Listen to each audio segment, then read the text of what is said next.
कहानी की शुरुआत में हम बेन और उसके कजन एली को देखते हैं, जो इस वक्त एक ज्वेलरी की दुकान तक हीरे पहुंचाने का काम कर रहे थे। एली इस काम में नया था और साफ तौर पर घबराया हुआ लग रहा था। तब बेन ने उससे पूछा कि अपनी बंदूक लाया है ना, लोड करके रख उसको।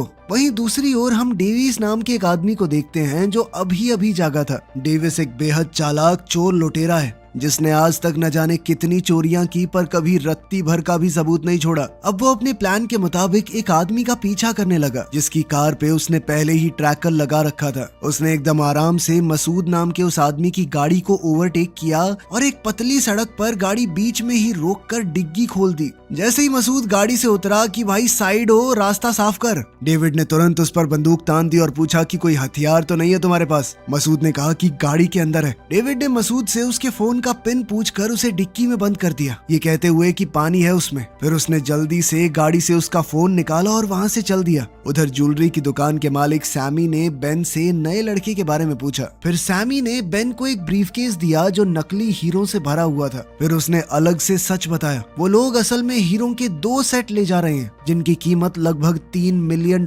थी। असली हीरे बेन के मोजों में छुपाए गए थे। उसने बेन से कहा कि वो नया लड़का है ना, उसे इस बारे में मत बताना। बाहर जाकर सैमी ने एली से कहा कि अपनी बंदूक दिखा। बंदूक देखकर वो कहने लगा कि ये इतना पुराना असला कहाँ से लेकर घूम रहा है तू, कभी हाथ में फट जाएगी। उसने एली को एक बेहतर बंदूक देते हुए कहा कि काम पूरा होने के बाद वापस कर देना मुझे, और इशारा किया कि बाहर एक गाड़ी तुम लोगों को फॉलो करेगी तुम्हारी सेफ्टी के लिए। जैसे ही बेन और एली वहां से निकले, डेविस ने दुकान के बाहर गाड़ी खड़ी की और उनका पीछा करना शुरू कर दिया। जब वो एकदम शांत डिलीवरी वाली जगह पर पहुंच गए तो डेविस ने नकाब पहना, उनकी गाड़ी में टक्कर मारी और तुरंत दोनों के ऊपर बंदूक तान दी। एली तो बेचारा वहीं जम गया। फिर डेविस ने बेन को अपने फोन पर उसके घर की वीडियो दिखाते हुए उसकी बीवी का नाम लिया कि मेरा आदमी तेरे घर के बाहर खड़ा है। उसने एली से कहा कि दोनों अपने फोन्स और गन्स मेरी गाड़ी के अंदर फेंक दो, जो एली ने तुरंत कर दिया। उसने असली हीरे और उनकी कीमत का सर्टिफिकेट दोनों मांगे और साथ ही ये भी साफ कह दिया कि मुझे ब्रीफकेस में कोई दिलचस्पी नहीं है। अब बेन ने पहले तो ना समझने का नाटक किया कि भैया मुझे तो ब्रीफकेस ही मिला था, लेकिन डेविस ने सीधा कहा कि ये हीरे इंश्योर्ड हैं, मालिक को इंश्योरेंस कंपनी से पैसे मिल जाएंगे, तू क्यों अपनी जान दे रहा है। डेविस बहुत कुछ जानता था, इसलिए बेन ने आखिरकार मान ही लिया कि असली हीरे उसके बाएं मोजे में छुपे हुए हैं। उसने धीरे से उन्हें निकाल कर दिखाया। डेविस ने हीरे ले लिए और जल्दी से मसूद को अपनी गाड़ी की डिक्की से बाहर निकाल दिया, लेकिन इतने में एली ने चुपके से अपनी पुरानी बंदूक निकाल ली जो अभी भी उसके पास ही थी। अब जैसे ही डेविस वहां से जाने लगा, एली ने तुरंत उस पर गोली चलाई, लेकिन उसकी वो पुरानी बंदूक मिस फायर कर गई और डेविस पॉइंट ब्लैंक रेंज से भी बच गया। तुरंत एक्शन लेते हुए डेविस ने गाड़ी पीछे ली और तेज रफ्तार से वहां से निकल गया। वो शहर की सड़कों से होता हुआ एक पार्किंग गैराज में घुस गया, पर वो साफ तौर पर हिल गया था क्योंकि आज वो मरने के बहुत करीब था। वहां उसने अपनी आंखों से कॉन्टैक्ट लेंसेज निकाले और खुद को साफ किया। फिर उसने गाड़ी को ढक दिया और दूसरी गाड़ी बदलकर गायब हो गया। खैर इसी दौरान हम डिटेक्टिव लू और उसके साथी को देखते हैं जो हीरों की लूटपाट वाले केस की जांच कर रहे थे। उन्होंने बेन से कुछ सवाल किया और उसकी टाइमिंग के ऊपर शक जताया। जिस दिन तुम $3 मिलियन के हीरे ले जा रहे थे, उसी दिन तुम्हारे साथ लूटपाट हो गई, और साथ ही चोर को तुम्हारी पत्नी का नाम कैसे पता था। मगर बेन ने सीधे तौर पर कहा कि मैंने कोई जानकारी लीक नहीं की। फिर एली ने कबूल किया कि जाते वक्त मैंने गोली चलाई थी, लेकिन निशाना सही नहीं लगा। डिटेक्टिव्स ने यह भी पूछा कि जब मौका था तो चोर ने गोली क्यों नहीं चलाई। खैर लू का मानना था कि ये काम किसी ऐसे अपराधी ने किया है जो उन्हें काफी टाइम से ट्रैक कर रहा था। साथ ही वो जो भी इंसान है वो वायलेंस से बचता है और इसी हाईवे के आसपास कांड करके तुरंत गायब हो जाता है। दूसरी ओर इसी वक्त डेविस अपने फ्लैट पर पहुंच गया और हीरे उसने एक कप में डाल दिए। जब उसने अपना नकाब देखा तो उस पर खून के दाग नजर आए। अचानक उसे एहसास हुआ कि शायद पार्किंग गैराज में जो गाड़ी छोड़ी है उसके अंदर भी खून रह गया हो। शाम को डेविस मिस्टर मनी नाम के अपने एक साथी से मिला जो उसके चोरी किए हुए सामान को बेचने का काम करता था। उस आदमी ने पूछा कि सब कैसा चल रहा है। तब डेविस ने बताया कि आज चोरी में थोड़ी गड़बड़ हो गई, मैं बाल बाल बचाऊं मरने से, यहाँ से गोली गई है मेरे। साथ ही उसने कहा कि अगला प्लान जो हमने बनाया था वो बहुत खतरनाक लग रहा है, अब मुझे मैं शायद कर नहीं पाऊंगा। इस पर उस आदमी ने सीधे सीधे पूछा कि इससे बेहतर प्लान है क्या तेरे पास। तो डेविस ने कहा कि मैं इस पर काम कर रहा हूँ। उस रात डेविस ने शैरन के बारे में जानकारी निकालनी शुरू की। जो कि एक इंश्योरेंस कंपनी में काम करती है। शैरन इस वक्त भी मुनरो नाम के एक बहुत अमीर आदमी को अपनी पॉलिसी बेचने की कोशिश कर रही थी। उसने उसके शानदार घर की तारीफ की और कहा कि कंपनी ऐसे ही लोगों को तो बचाना चाहती है सर, गरीबों के पास खोने को है ही क्या। शैरन ने अमीर बुढ़े की तारीफ की और लग रहा था कि मुनरो उसकी बात मान के डील साइन कर ही देगा, लेकिन फिर गलती से शैरन ने मुनरो की होने वाली मंगेतर, जो कि बहुत जवान थी, उसे उसकी बेटी समझ लिया और वहां से डील होने के चांसेस भी थोड़े कम से हो गए। जब उसके साथियों ने पूछा कि डील हुई कि नहीं तो उसने कहा कि वो अभी सोच रहा है। फिर उसने अपने बॉस फिल से अपनी प्रमोशन के बारे में पूछा, लेकिन फिल ने बात टरका दी। खैर, जो $3 मिलियन के हीरे चोरी हुए थे उसकी इंश्योरेंस शैरन की कंपनी ने ही कर रखी थी। शैरन के बॉस फिल ने उससे कहा कि पुलिस में तुम्हारे कांटेक्ट है ना, तो तुम ये वाला केस संभालो। किसी भी तरीके से अगर जल्द से जल्द चोर पकड़े गए तो हमें ये पैसे नहीं देने पड़ेंगे। लेकिन शैरन मुनरो वाले केस से हटना नहीं चाहती थी, लेकिन मौके का फायदा उठाते हुए मलीन नाम की लड़की तुरंत बीच में कूद गई और उसने कहा मैं संभाल लूंगी वो वाला काम। खैर, शैरन को ना चाहते हुए भी मानना पड़ा। इस वक्त सैमी नाम के उस ज्वेलर से भी लूट के बारे में पूछताछ की जा रही थी। डिटेक्टिव्स को ये भी शक था कि कहीं इंश्योरेंस का पैसा खाने के चक्कर में चोरी खुद ही तो नहीं करवाई गई, मगर सैमी तुरंत अपना बचाव करने लगा। उसने कहा कि 27 साल से मैं अपनी दुकान चला रहा हूँ और साथ में 2 और स्टोर बना चुका हूँ, अब मैं अपनी रेपुटेशन को रिस्क पे क्यों डालूंगा। उसने जोर देकर कहा कि मैंने डिलीवरी के बारे में किसी को फोन नहीं किया, सिर्फ एक मेल भेजा था। ये सुनते ही डिटेक्टिव लू समझ गया, अगर चोर ने उसकी ईमेल को ही हैक कर लिया हो तो उसे शिपमेंट की सारी जानकारी मिल गई होगी। वहीं दूसरी ओर डेविस अपने हैकर को पैसे दे रहा था ताकि वो शैरन के सोशल मीडिया को ढंग से देख पाए। वो जानना चाहता था कि वो किस किस से बात करती है। यहाँ से साफ हो गया कि वो सिर्फ लूट को प्लान नहीं करता था, वो इंश्योरेंस वालों की तरफ से भी पता लगाता था कि किसके पास कौन सी महंगी चीज है जिसका वो इंश्योरेंस ले रहे हैं। बाद में डेविस जब एक रेड लाइट पर रुका था तभी माया नाम की एक औरत ने उसकी गाड़ी को टक्कर मार दी। वो गुस्से में पूछने लगी कि तुमने गाड़ी क्यों रोकी। डेविस ने शांत रहकर लाल बत्ती की तरफ इशारा किया और पूछा कि तुम ठीक हो। वो घबरा कर बोली कि मैं लेट हो रही थी और ये गाड़ी मेरे बॉस की है। एक्सीडेंट के बाद माया ने डेविस से कहा कि अपनी गाड़ी का इंश्योरेंस दिखाओ मुझे, मैं सॉर्ट करवा लूंगी। गलती माया की थी, पर डेविस पुलिस के पचड़े में तो नहीं पड़ना चाहता था। उसने गाड़ी से नोटों की गड्डी निकाल कर कहा कि मैं अभी भर देता हूँ आपका जितना नुकसान हुआ है। माया ने उसे गौर से देखा और पूछा कि हमेशा इतने पैसे साथ रखते हो तुम। मगर डेविस ने बात बदलते हुए कहा कि मेरे पास फालतू टाइम नहीं है, जल्दी बताओ कितने पैसे चाहिए।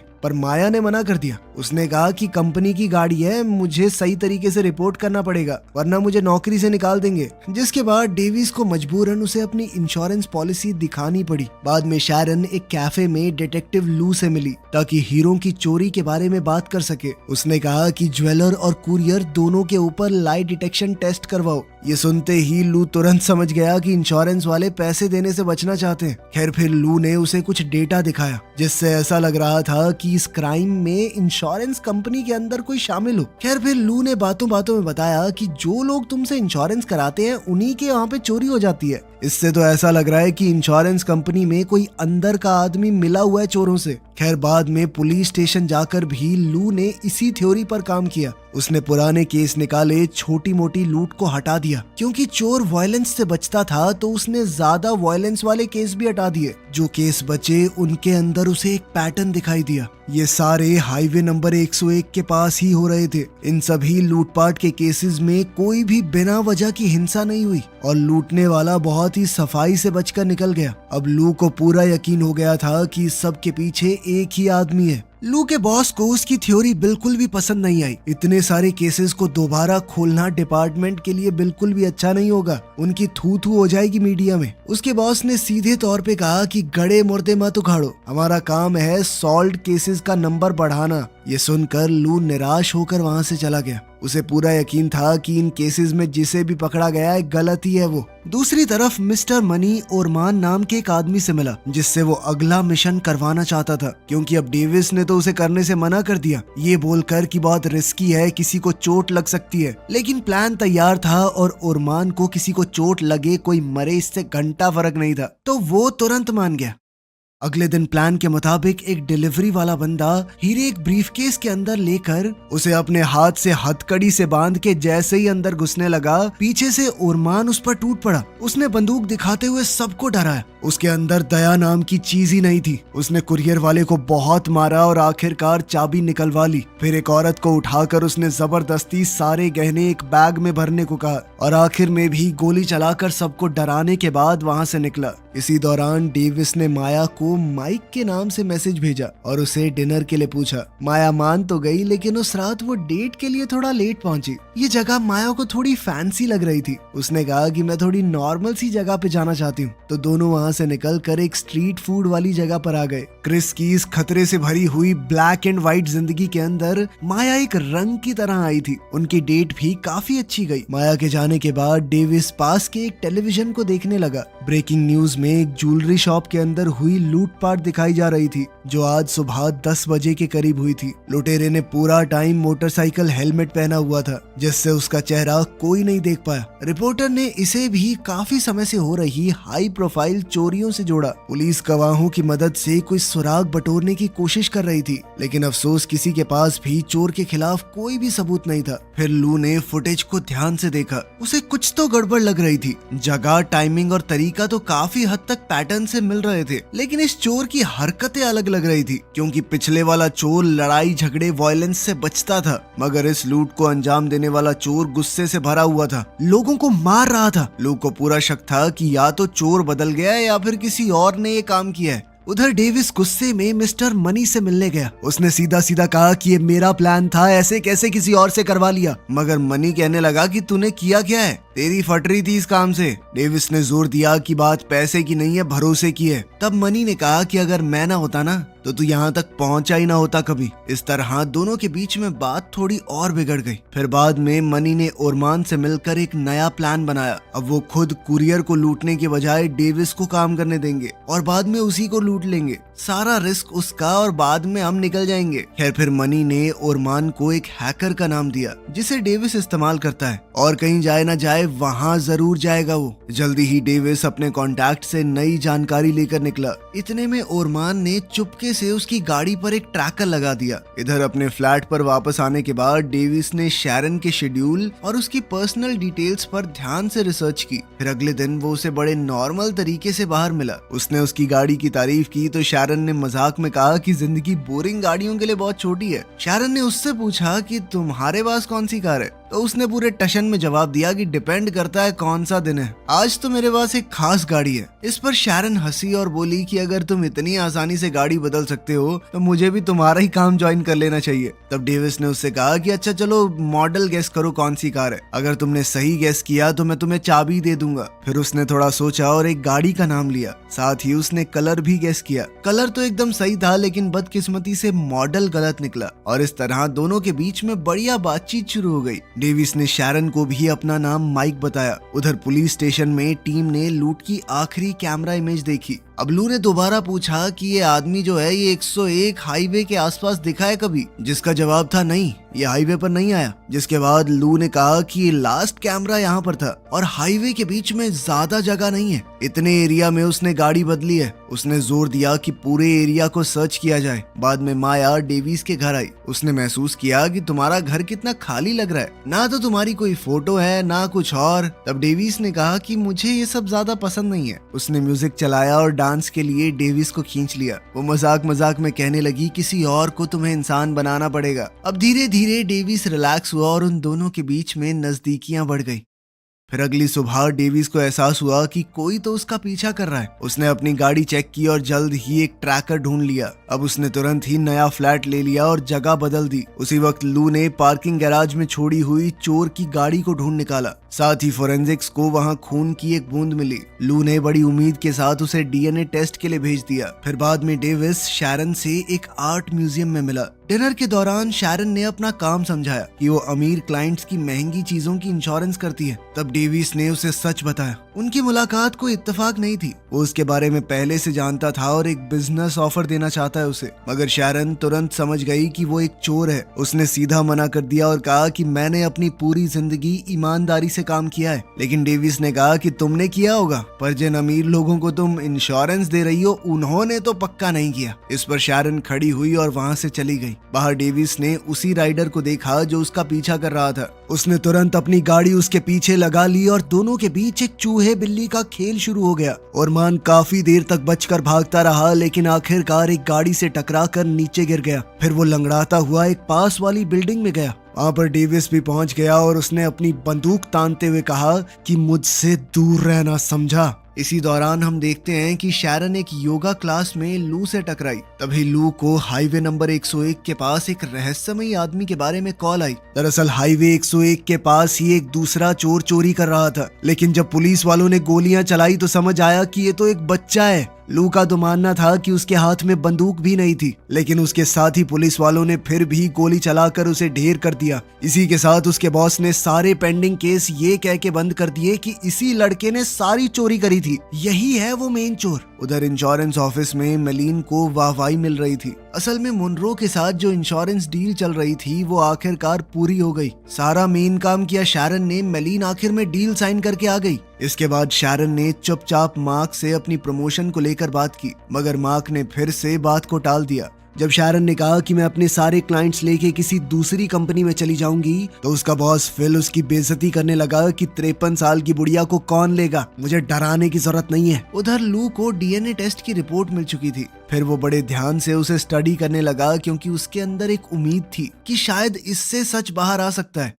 इसी बीच शैरन अपनी जिंदगी का सबसे बड़ा फैसला ले चुकी थी। उसने डेविड से कांटेक्ट किया और कहा कि तुम कुछ प्लान बता रहे थे ना। उसने डेविस को बताया कि एक कुरियर आने वाला है जो मुनरो नाम के एक अरबपति की शादी में 5.5 मिलियन की घड़ियां और हीरे ला रहा है। काफी सारे गार्ड्स आएंगे उस कुरियर के साथ, तो सिक्योरिटी बहुत टाइट है। लेकिन उनके प्लान में लूप होल भी थे। असल में वो आदमी टैक्स बचाने के लिए कैश में पेमेंट कर रहा था। इसका मतलब था लगभग $1 मिलियन का कैश भी वहाँ पर होगा। ये सुनते ही डेविस तुरंत चोरी के बारे में सोचने लगा। उसने पूछा कि कैश की सिक्योरिटी कैसी होगी, मगर शैरन अभी इस बारे में श्योर नहीं थी। असल में इंश्योरेंस वाले सिर्फ और सिर्फ हीरो को कवर कर रहे थे, तो उन्हें इसके बारे में पूरी जानकारी थी, लेकिन कैश इससे बाहर था। तब डेविड थोड़ा हिचकिचाया क्योंकि ये बहुत रिस्की लग रहा था। लेकिन तब शैरन ने बताया कि $11 मिलियन का सामान है वहाँ पे, इतना पैसा जिसके बाद सब कुछ छोड़ सकते हैं वो हमेशा के लिए। मगर डेविस ने कहा कि पैसा तभी मैटर करता है जब तुम उसे लेकर जिंदा बच के निकल पाओ। डीएनए रिपोर्ट में डेविस का नाम आ गया था। अब लू उसके नाम पर लिस्टेड एक एड्रेस पर गया। वहाँ एक औरत ने दरवाजा खोला और लू ने झूठ कह दिया कि मेरा नाम डिटेक्टिव लब्सनिक है, क्या आप डेविस नाम के इस आदमी को जानती हैं? औरत का रिएक्शन देखते ही वो समझ गया कि हाँ ये जानती है। दूसरी ओर डेविस ने एक वॉइसमेल सुना जिसमें वही औरत उसे कॉल बैक करने को कह रही थी। जब डेविस ने उससे बात की तो पता चला कि पुलिस उसके बारे में पूछताछ करने आई थी। डेविस समझ चुका था कि इन्वेस्टिगेशन उसके करीब पहुंच रही है। फिर वो कुरियर की डिटेल्स कंफर्म करने के लिए शैरन से मिला। तब शैरन ने अंदाजा लगाया कि डिलीवरी फ्राइडे या सैटरडे को होगी, संडे को शादी है तो उससे पहले ही हो जाएगी। तब डेविस ने उसे एक डिस्पोजेबल फोन दिया और कहा कि हर कॉल के बाद सिम कार्ड को डिस्ट्रॉय कर देना। शैरन कहने लगी कि ज्यादा ही फिल्मी नहीं हो रहा है, लेकिन डेविस ने कहा कि यही तरीका होता है, फिल्मी कुछ नहीं है इसमें, सबूत नहीं छोड़ने, सफाई से काम करना है।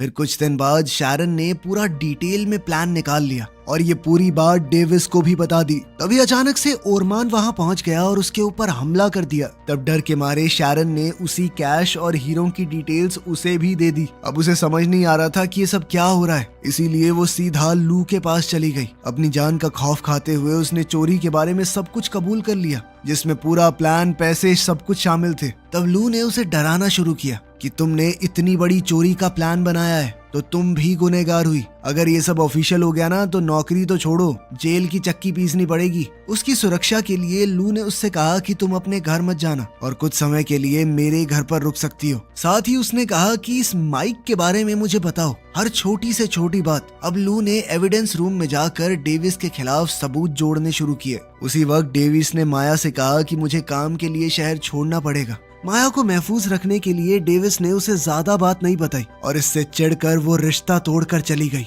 उसे खोकर डेविस बहुत फ्रस्ट्रेटेड था। खैर फिर लूट वाले दिन डेविस एयरपोर्ट की तरफ बढ़ा, जबकि उसे ये बिल्कुल नहीं पता था कि ओरमान के पास भी पूरी इन्फॉर्मेशन है और साथ ही लू भी उसके प्लान के बारे में जानता है। डेविस बड़ी चालाकी से ड्राइवर के पास गया और उस पर बंदूक तान कर उसे किडनैप कर लिया। अब वो खुद ड्राइवर बनकर कुरियर को लेने जाने वाला था। वहीं लू मिस्टर फॉस्टर के नाम से अंडरकवर बैंक कुरियर से मिला। अब वो घड़ियों और हीरो वाला बैग लेकर खुद कुरियर बन के आ गया। गाड़ी में नकली ड्राइवर और नकली कुरियर दोनों चले हुए थे। जल्द ही वो उस होटल में पहुंच गए जहां मुनरो रुका हुआ था। जैसे ही वो कमरे में पहुंचे, डेविस ने तुरंत बंदूक निकालकर सबको नीचे बैठने को कहा। साथ ही कहा कि वो कैश निकालो जो तिजोरी में भरा हुआ है। जब लू डेविस के कहे मुताबिक ब्रीफकेस से घड़ियां और हीरे निकालकर उसके लिए एक बैग में भरने लगा तो पता चला उसने अंदर एक बंदूक रखी हुई थी। वो उसने निकाल कर डेविस पर तान दी और बताया कि मैं एक पुलिस वाला हूँ, सरेंडर कर दे। इस पर डेविस ने कहा कि मैंने कभी किसी को चोट नहीं पहुंचाई, मैं अब जाकर अपना रिकॉर्ड खराब नहीं करना चाहता। हालात बहुत टेंस हो गए और तभी ओरमान अंदर घुसा और उसने दोनों पर ही बंदूक तान दी। डेविस से बिल्कुल उलट ओरमान वायलेंस में पूरा मानता था। उसने बिना रुके मुनरो को गोली मार दी। इसी अफरा तफरी में डेविस ने वापस फायर किया और ओरमान को मार डाला। आखिरकार सब कुछ खत्म होने के बाद लू ने डेविस से कहा कि मैं जानता हूँ तुम ही हाईवे 101 वाले चोर हो, तुमने कभी किसी को खरोंच तक नहीं मारी, आज मेरी जान बचाने के लिए एक आदमी को मार दिया। लू का दिल बदल गया कि डेविस एक अच्छा इंसान है जिसे समाज की वजह से चोर बनना पड़ा। उसने कहा कि जल्दी से जो ले जा सकते हो ले जाओ। साथ ही उसने मुनरो से कहा कि जैसा मैं कहूंगा वैसा ही करना, वरना ऐसी टैक्स चोरी की इंक्वायरी बैठवाऊंगा तेरे ऊपर कि जेल में चक्की पीसेगा बुड्ढे। उसने बैकअप को बुला लिया ये कहकर कि एक आदमी लूट खसोट करने आया था, उसे मैंने मार दिया है, साथ में मिस्टर मुनरो को गोली लगी है। आखिर में डेविस ने अपने वादे मुताबिक लगभग $3 मिलियन शैरन को भिजवा दिए और अपनी चमचमाती हुई गाड़ी लू के लिए छोड़कर चला गया। उसने माया को भी चिट्ठी भेजी जिसमें उसके बचपन की एक फोटो थी, तो शायद हीरोइन भी मानी जाएगी। वीडियो पसंद आई तो लाइक कर देना, चैनल को सब्सक्राइब कर लेना। मिलते हैं अगली वीडियो में।